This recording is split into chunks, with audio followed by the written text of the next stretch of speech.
Well, a warning, this next story contains disturbing details. An expert in collision impact says nothing, except avoiding the collision altogether, could have prevented the catastrophic consequences of the Westboro bus crash.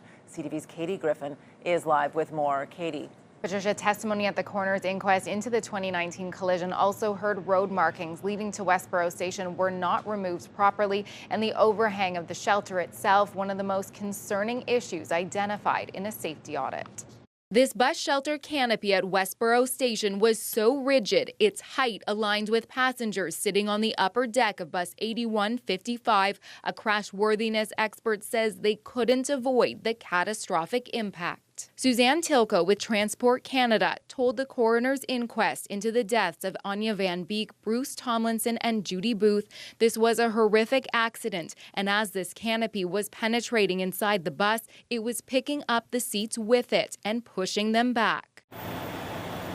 She says there was no feasible way to reinforce the shell or structure of the bus to prevent the canopy from penetrating the top right side so deeply. This diagram indicating the physical injuries experienced by passengers based on where they were sitting. An engineer hired to do a road safety audit following the January 2019 crash identified 22 safety issues at Westboro Station, including the overhead canopy, jagged rock face, and light areas or shadows due to the angle of the sun. The sun, one of the factors the judge cited when acquitting the driver Isatu Diallo of all criminal charges. Her defense team also blamed confusing road markings leading into Westboro Station. The orange lines were supposed to be mechanically removed and not painted over. By the time of the crash, they were visible again. A senior engineer with the city said in the future, a construction inspector should be present on site watching the whole process and confirm temporary permanent marking is removed mechanically.